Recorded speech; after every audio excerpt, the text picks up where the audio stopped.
Yeah, Oh exactly. shit, Kyle, I think I have those exact things on your wall. I made them Okay. anyway. You can buy it on You got a Amazon picture of for me on your wall, man? 27.95.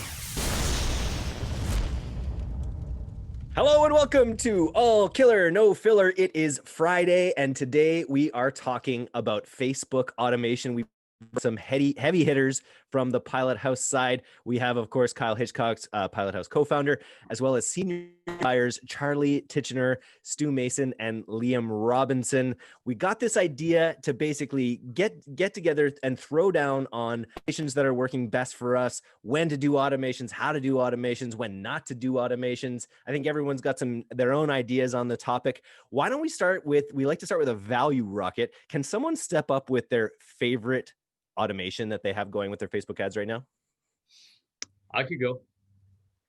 I Go. love I love using it to test new creative, whether it's copy or images. So I'll use two rules to do this. So say you're writing new copy, you'll come up with 20 variations, or new creative, you got 20 new images you want to test. You want to pit them against each other, right? So what I'll do is set up a a campaign and ad set for this, throw in my 20 variations and isolate the one variable I'm testing. So maybe it's just the primary text. Everything else is the exact same throughout the ads. Then what I'll do is set up two rules. One, we'll turn off any ad with a cost per click over $1.50. That's just too much for me. And then the other is impressions greater than 400. At that point, I have enough data to move on. It's not perfect, sort of 80-20 type thing. And then I can pit them against each other. So it's this sort of like apples to apples comparison, which is stronger than the other relative to each other. The really Nice. cool thing about that is that Stu brought that over to Pilothouse, and we're doing that to test headlines now. So we're taking those tests. What we don't use for ads, we test on pages and so on. It's actually really cool. Nice. I'll tell you one of the things that I like, I've been using a lot is a spot called, I call it the performance gate scaling set of rules. So it's basically automating the surfing that you might do to an account. So it's happening 24 hours a day. It resets the budget at the end of the night. And then also kills off any campaign that's not doing good enough by a certain time in the day. So by 10 a.m., noon, 2 p.m., if it's not good enough, cut bait, move on. And if it is doing well, it automates that surfing for you. So you have somebody just staring at data 24 hours a day, billions of data points for, trillions of data points, billions of users, no work. Can you back up and talk about surfing a little bit? I think for the uninitiated, like we're all from this world where we know all these terms. I would love you just to talk a little bit about what surfing is, why you do it, and how you use automation to do it effectively. Well, the way I do it, and the way I do it is I will say, if I have a certain number of conversions or a certain number of purchase conversion value, say I start my budget at $100 and I've got enough sales today to get, and I'm already at $200, my first $70 in spend. Say my target is a 1X. I know I can spend at least $200 today. And even if I don't get any more sales, I'll break even. So as that conversion value goes up and my number of conversions goes up, I invest more and more, trying to basically not be reactionary to the world from the last few weeks, but be proactive in whatever performance I'm seeing and letting Facebook invest more where I'm winning. So surfing is basically just pushing up those budgets where you're winning. And you can automate that process by, if you can identify your CPAs and your ratios to ROAS, and just basically say, I know I'm getting things, or if it's a leading indicator, if it's on a cost per click or lead or whatever, and identify what that stuff is, so that you can basically just push all your budgets where you're winning. And on the other side of that, if you're losing, you can pull your budgets back or just cut bait, because tomorrow's another day. You kind of touched on something earlier, like the emotion, right? Like as a buyer, it's pretty emotional. You get attached to your campaigns. And what Charlie's talking about allows you to sleep at night, 80% better than you would have. I had a work nightmare last night. Stu and I talked about one the other day too. And what you're talking about surfing. Sorry, Stu? I said screw melatonin, just set up automated rules. Yeah. Like a baby. Surfing specifically, Liam's actually got a really good story from a recent account. Liam, why don't you jump into that success? Yeah, I mean, I'm with Charlie. Like, I can preface this by saying I learned most of my rule tactics from Charlie way back.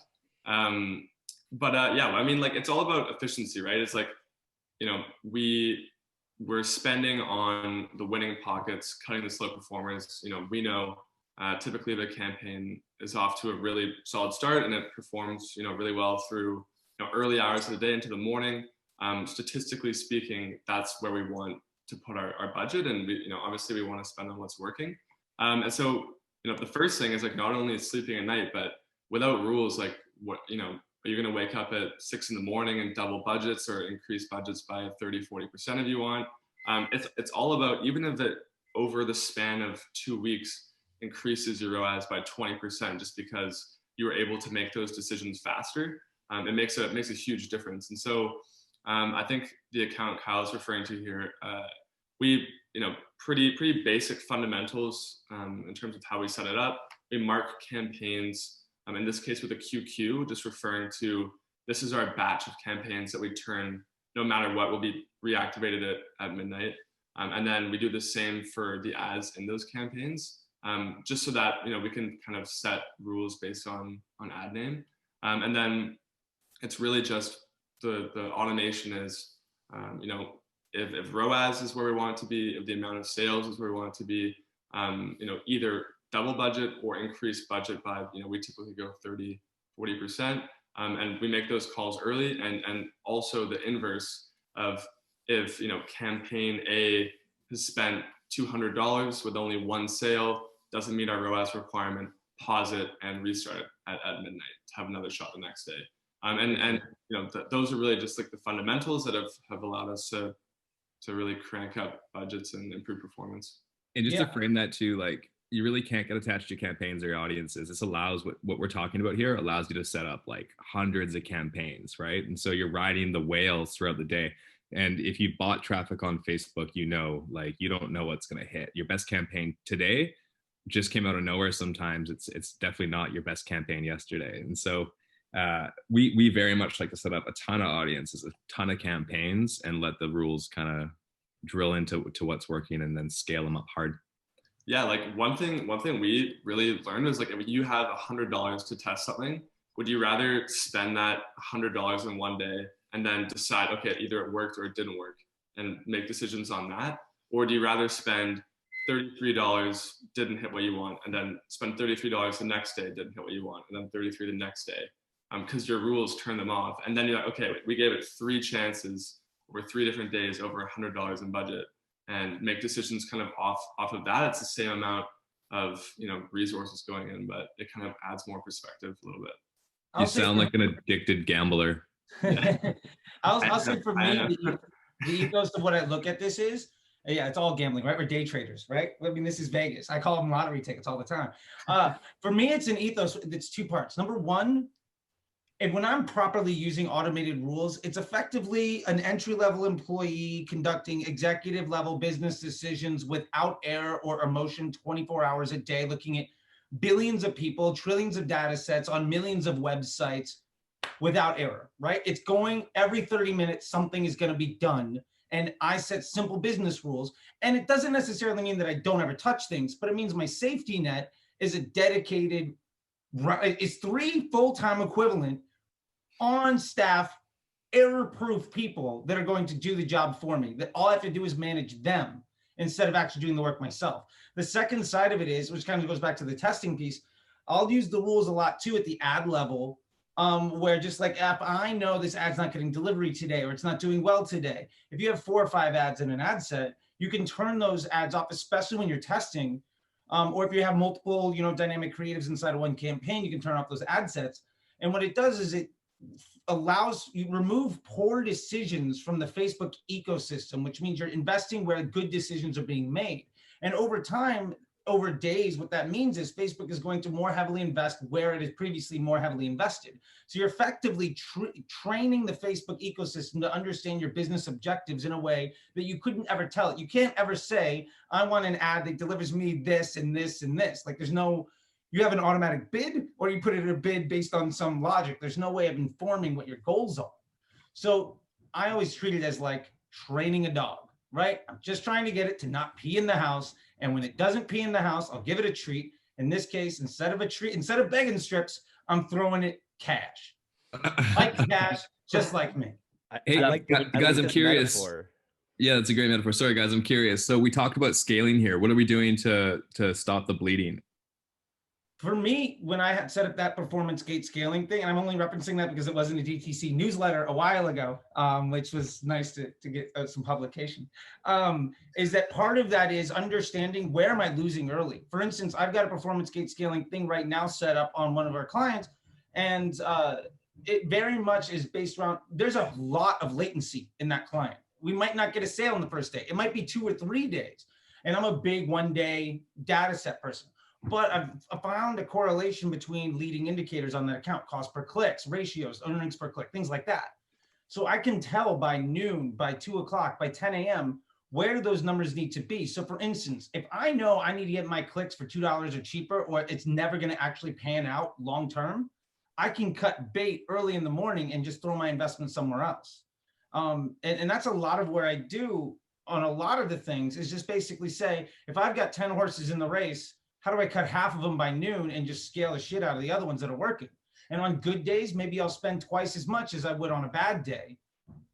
But my performance, I'm scaling my efficiency as much as I am scaling my spend. Cool. And I think to Charlie's point, no spend is better than bad spend because you want to treat this algorithm the right way. And I think to do that, like to scale vertically, like I think there's 3 core rules that you need to set from the start, and you need a stop loss rule that will cut any bleeders. I like to do it at the ad level just because you don't want to do it ad set and campaign level because you may throw out the baby with the bathwater. So you need a reset rule. That's number 2, to reset those paused ones. If you run into an ad that is done, mark it with, stop or dead, and then have that in your rule, so restart any ad that doesn't contain the word dead. Yep. So that's number 2. And then 3 is increasing budget when you have good performance. That one's self-explanatory. It's based off whatever metric you're running on, increase budget 15, 25%. Yeah.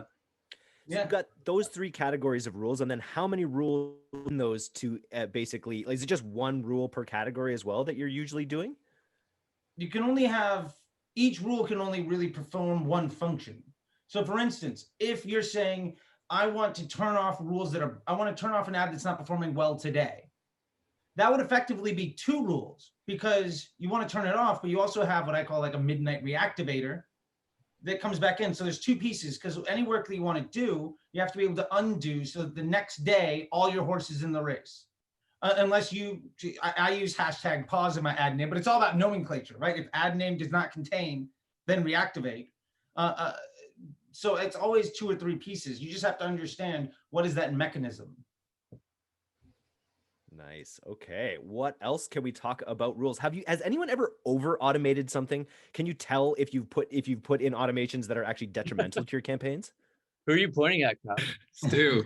Had a horrible battle of the bots the other day where I just got too deep into rules. I had conflicting rules. And so what ended up happening is just they took off and got a life of their own and started spending and turning on and turning off against each other.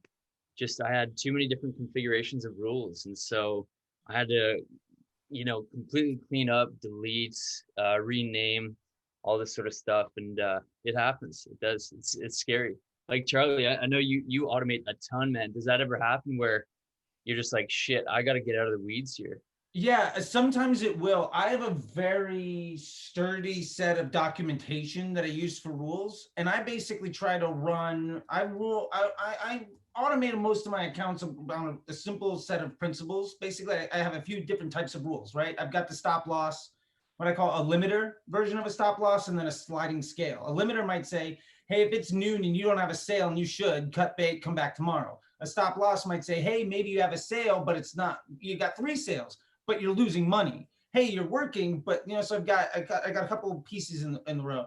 Another one is the performance gate scaling that I use. I might also have like an auto scaler, which basically says like over the last 7 days, if you're above your target, ROAS, spend up by 5% or something, and they can, aggregately gain really fast.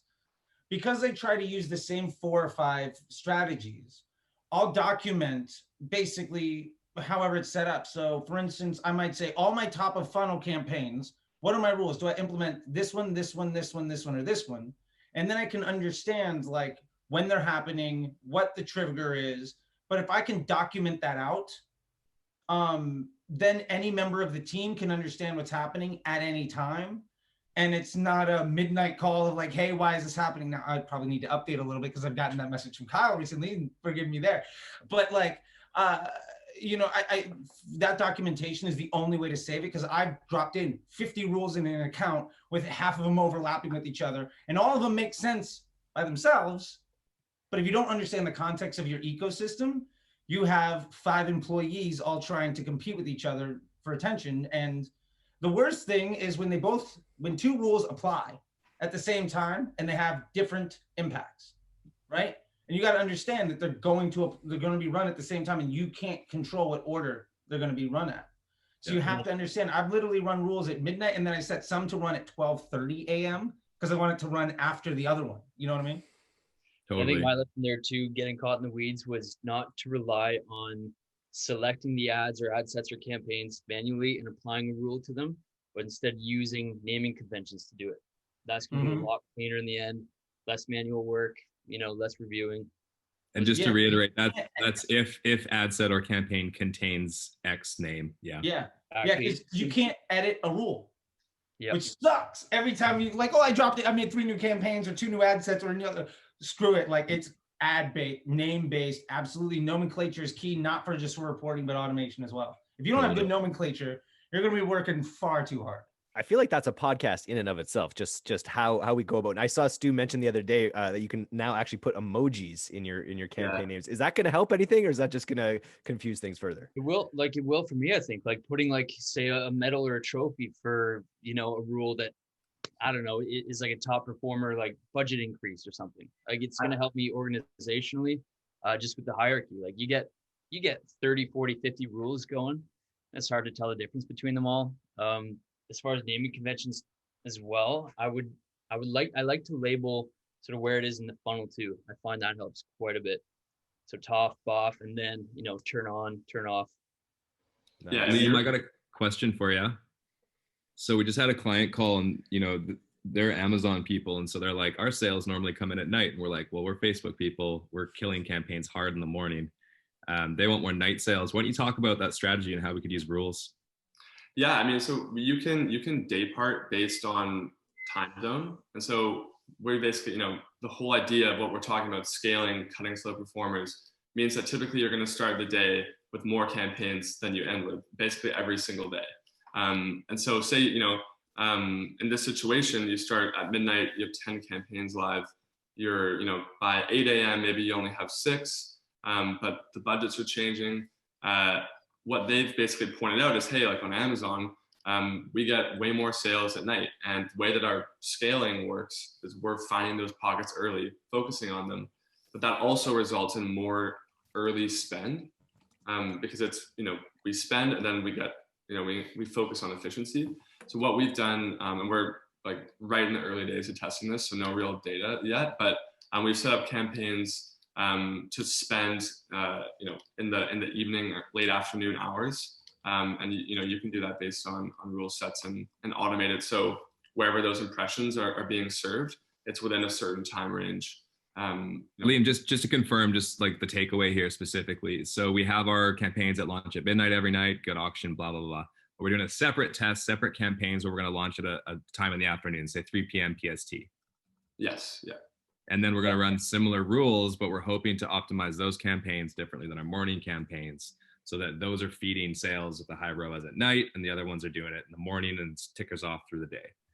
Totally. And like Stu was saying, like that's where naming conventions are your best friend. If you're a multi-SKU business and you're not considering how you're naming campaigns, ad sets, and ads, then you're totally missing out. Even just thinking along, you know, Facebook best practices. We you know, with one of our accounts, they have over 10 SKUs, and if you want to consolidate, like say you're focusing on SKU A in campaign 1 and SKU B in campaign 2, and you know, you could combine those into top audiences and it makes sense. If you don't have naming conventions, like, you know, in place to be able to separate those out, it makes consolidation really difficult.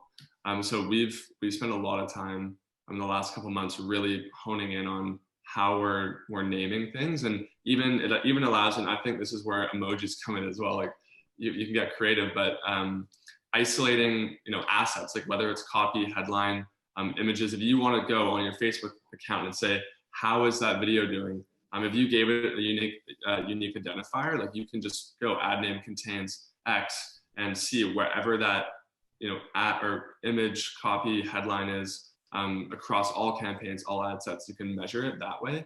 It just gives a lot more perspective and helps you be more organized. Not even just on the rules side, but just on the measuring performance side as well. Amazing. I just want to jump in for 1 second too. This day parting stuff is phenomenal depending on your vertical as well. I used to use it in the restaurant industry to push lunch and dinner rushes and spend like $1 million a month for restaurants that I won't name here, but high fashion pizza joints. Let me put it that way. Nice. That's pretty powerful here. Hitchy, you had one final point here. I know you've got to get going here. One of the things that I'm going to guys forward up in the newsletter, we're going to get some of these newsletters, some of these automated rules down, some instructions for exactly how to do them. It'd be awesome to include some actual naming conventions to see how we're innovating on the naming convention side. But yeah, so that'll be in the newsletter. So subscribe there. What were you going to say, Hitchy? One parting thing for me is this idea of pumping the brakes. I don't know where I heard it, probably a conference or something, but I've been applying it a lot lately. And basically what it is, so as you're scaling up, I've got rules that are checking every hour, regardless of whether they're scale campaigns or they're cut or whatever. It's just on everything. And so if, ROAS isn't where I want it, say break even, then it'll actually just decrease the budget 5 or 10%, depending on how big those campaign budgets are. And in theory, or what seems to be happening is it's checking every hour. And so we're like pushing, say we surf. So we just doubled spend at like 11 a.m. We doubled spend at 3 p.m. 3 p.m. one didn't hit, say, it starts coming down. The rule will actually decrease budget. So a very small amount, but what it's doing is tricking or telling Facebook that I'm not happy with the traffic.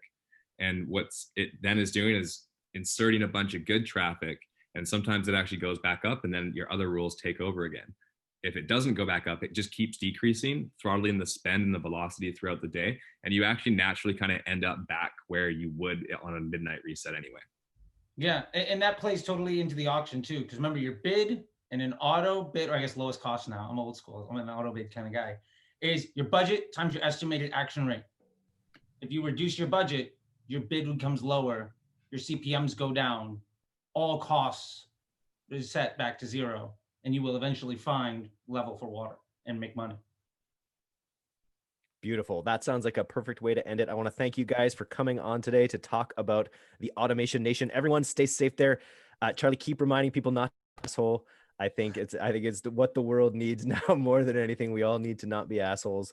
And Eric, just quickly, don't forget to talk about your event coming up. Come on. Oh, I'm going to. I was going to say, if you are looking for the ultimate course on influencer marketing, we put together a 4-day workshop. If you go to d2cnews.link/flywheel, that's d2cnews.link/flywheel.